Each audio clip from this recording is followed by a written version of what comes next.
جو مجھ سے عشق کرتا ہے اس کو عشق محمد نصیب ہوتا ہے.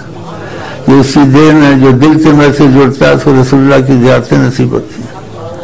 اسی دین ہے جو میں سے دل سے جڑتا ہے وہ چھوٹے گناہ کرے بڑے گناہ کرے خدا اس کو معافی میں رکھتا ہے.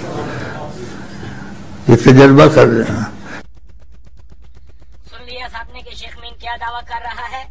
میری مریدی میں آ جاؤ, مجھ سے دل لگا لو, اللہ آپ کے سب چھوٹے بڑے گناہ معاف کر دے گا. اچھا تو مسلمان تو پھر 1500 سال سے اللہ کی عبادت, نبی کی محبت, عقیدے کی پختگی, روزہ حج نماز زکوٰۃ, اللہ کی راہ میں جہاد کو ہی اپنے گناہوں کی بخشش کا ذریعہ سمجھتے رہے.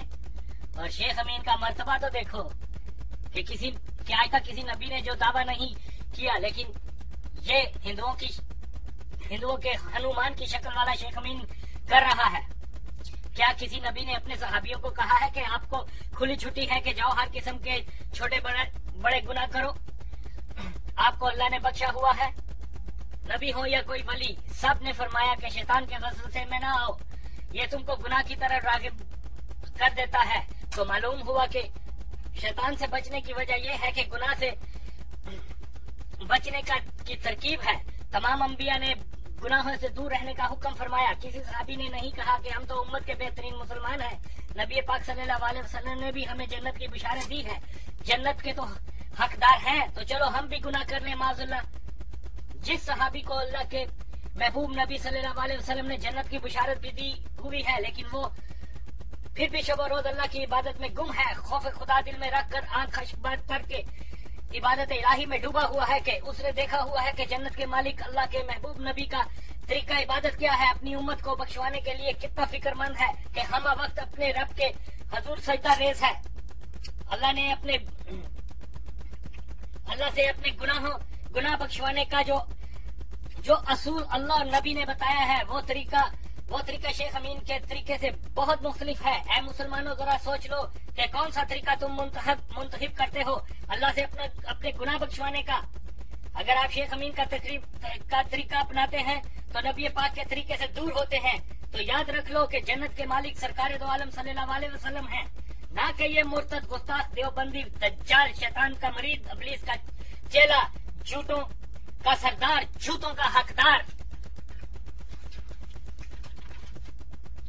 اس کے منہ پہ پھٹکار جس سے ہو جاؤ سب خبردار کہ یہ ہے وہ مکار, اصل میں دیوبند کا ہے طرفدار.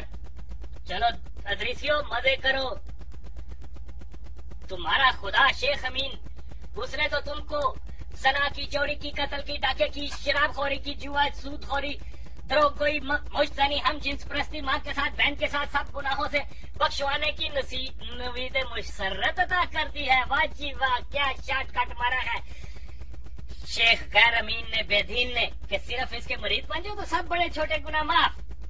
بے شک میرے نبی پاک صلی اللہ علیہ وسلم کا فرمان کبھی بھی غلط نہیں ہو سکتا کہ آپ نے تو صدیوں پہلے فرمایا ہوا ہے کہ جس مرد کے سر کے بال عورتوں کی طرح دراز زلف ہوں گے وہ شیطان کا چیلا ہوگا. اس بابت کتابوں میں پڑھا ہوا تھا, لیکن اب شیخ امین کی صورت میں دیکھ بھی لیا ہے. ادریسیو, کیا اب بھی تم کو کوئی شک کی گنجائش باقی رہ گئی ہے کہ شیخ امین کوئی رحمان پرست نہیں, یہ شیطان پرست ہے؟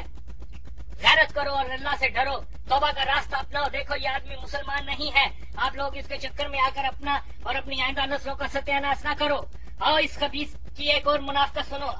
اپنے ایک کلپ میں اس نے دعویٰ کیا ہے کہ ہماری دوستی آقا جی سے چلتی ہے, ہماری آپس کی دوستی خراب ہوتی ہے تو آقا جی کے ساتھ بے وفائی سے ہوتی ہے کہ وہ آقا جی کی قدر نہیں کرتے. اب یہ بھی اس کا ایک سفید جھوٹ ہے, بولو کیوں؟ تو سنو, دیوبندی اور تبلیغیوں کی شیخ امین نے بے انتہا عزت کرنے کا حکم دیا ہے. کلپ تو صاحب نے سن ہی لی ہے, میں کوئی اپنی طرف سے نہیں کہہ رہا. اب ذرا ٹھنڈے دل سے آپ خود ہی فیصلہ کر لو کہ شیخ امین کن دیوبندیوں کی عزت کرنے کا تم کو حکم دے رہا ہے. جن دیوبندیوں کے قائدیے ہیں اللہ جھوٹ بولنے پر قادر ہے معاذ اللہ, اور اللہ نے ماضی میں جھوٹ بولا ہے معاذ اللہ. اللہ کو پہلے سے معلوم نہیں ہوتا کہ بندہ کیا کرنے والا ہے معاذ اللہ. نبی پاک کا خیال نماز میں آ جائے تو یہ خیال گائے گدے اور کے خیال سے بدتر ہے معاذ اللہ. نبی پاک صلی اللہ علیہ وسلم کو دیوار کے پیچھے کا علم نہیں تھا معاذ اللہ. نبی پاک کی حیثیت صرف ایک ڈاکیے کی ہے معاذ اللہ. نبی پاک کی تعظیم اتنی کرو جتنی اپنے بڑے بھائی کی کرتے ہو معاذ اللہ. تمام انبیوں کی عزت اللہ کے سامنے جماعت سے بھی کم ہے معاذ اللہ. جتنا علم نبی پاک صلی اللہ علیہ وسلم کو اللہ نے عطا کیا تھا اتنا علم تو جانوروں, پاگلوں اور بچوں کو بھی ہے معاذ اللہ. دیوبندی نے دیوبندی نے نبی پاک صلی اللہ علیہ وسلم کی دشمنی کی انتہا اس طرح سے بھی کرتے ہیں کہ گستاخیاں کرنے کا ایک نیا طریقہ ایجاد کر لیا کہ جی فلاں دیوبندی نے خواب میں دیکھا کہ نبی پاک صلی اللہ علیہ وسلم جہنم میں گر رہے تھے، معاذ اللہ۔ فلاں دیوبندی نے ان کو جہنم سے گرنے سے بچا لیا۔ نبی پاک کو خواب میں اردو میں بات کرتے سنا تو دریافت کیا آپ تو عربی ہیں لیکن گفتگو اردو میں فرما رہے ہیں۔ آپ نے جواب دیا جب سے دارالعلوم دیوبند کھلا ہے وہاں سے اردو بھی سیکھ لی ہے۔ بے شمار گستاخیوں میں سے چند ایک کا ذکر کیا ہے۔ تم لوگ اللہ کو گواہ رکھ کر جواب دو، کیا یہ شدید ترین گستاخیاں ہیں یا نہیں؟ اور یہ ان دیوبندیوں کے عقائد میں ہیں تو بتاؤ، جو بندہ نبی کے دشمنوں سے محبت کا احترام کا درس دے رہا ہے وہ بندہ کبھی عاشق رسول ہو سکتا ہے؟ نبی کے دشمنوں سے نفرت کرنا تو اللہ کی سنت ہے۔ یاد رکھو شیخ امین کے غافل مرید تو جان لو کہ یہ گستاخیاں جب وہاں بھی دیوبندی علماء نے لکھی تھی تو اس وقت ہی علماء اسلام نے ان کو ان گستاخیوں کی بابت رجوع کرنے اور اپنی کتب سے خارج کرنے کا اصرار بھی کیا تھا، لیکن دیوبندیوں نے ان کفریہ اور گستاخانہ عبارتوں کو کتب سے خارج نہیں کیا بلکہ الٹا ان عبارتوں کو عین حق قرار دیا۔ تو لہذا شیخ امین کو جان لینا چاہیے کہ یہ غلطیاں نہیں ہیں، یہ دیوبندی ازم کی قصدن گستاخیاں ہیں۔ علاوہ ازیں شیخ امین ان دیوبندیوں کی عزت کا حکم دے رہا ہے جو اسلام دشمن پاکستان دشمن قوتوں کے اشارے سے وطن عزیز پاکستان کے اندر خود کش حملے کر کے معصوم مسلمان لوگوں کا قتل کر رہے ہیں۔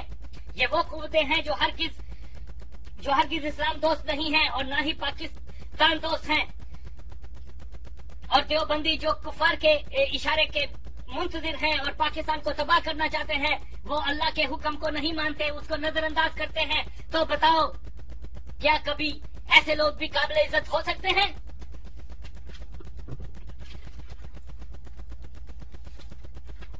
اب بتاؤ شیخ امین نبی کے گستاخوں کو کیوں قابل احترام جانتے ہو؟ تو جواب یہ ہے کہ تم دونوں حمام میں ننگے ہو۔ ان میں جو قدر مشترک ہے وہ توہین نبی ہے۔ طریقہ کار میں ہی صرف فرق ہے کہ شیخ امین نبی پاک صلی اللہ علیہ وسلم کی ذات مبارک پر مسلسل جھوٹ باندھ رہا ہے اور وہابی دیوبندی گستاخیوں کو معصوم قرار دینے کی ناپاک سازش میں مصروف ہے، اور یہی وجہ ہے کہ تو مرا حاجی بوگو مار تو حاجی بوگیم کی رٹ لگا رکھی ہے ان دونوں نے۔ رہی سلسلہ ادریسیہ کی بات تو ایک عاجزانہ گزارش ہے آپ سب ادریسیوں سے کہ ایک بار شیخ امین کو بولو کہ وہ سلسلہ ادریسیہ کے پانی سے لے کر تمام تاریخ، ان کے مشائخ و بزرگ اور دیگر معلومات پر مبنی ایک سی ڈی اپنی آواز میں بنا دے تو پھر انشاءاللہ آپ سب کو ثابت کر کے دکھاؤں گا کہ شیخ امین کا تعلق کسی بھی صوفی سلسلے سے نہیں ہے بلکہ یہ وہابی دیوبندی اور قادیانیت عقائد کو تقویت دینے کے لیے صوفیت کے بیس میں آیا ہوا ہے۔ شیخ امین آؤ، میں فی الحال تم سے کوئی سوال نہیں کر رہا ہوں، میں تم سے صرف یہ معلوم کرنا چاہتا ہوں کہ صرف اور صرف ایک بار سلسلہ ادریسیہ کی پروفائل بتا دو تو پھر سب دیکھ لینا کہ اگر ادریسیہ سے بھی یہ فرار اختیار نہ کر گیا انشاءاللہ تمہارے مریدوں نے ابھی تک 3 مختلف قسم کی کہانیاں سلسلہ ادریسیہ کی بیان کی ہیں، اس لیے ضروری ہے کہ ایک بار اس بارے میں آ کر بتاؤ، اس جھوٹ کا بھی حال سب کو معلوم ہو جائے گا انشاءاللہ۔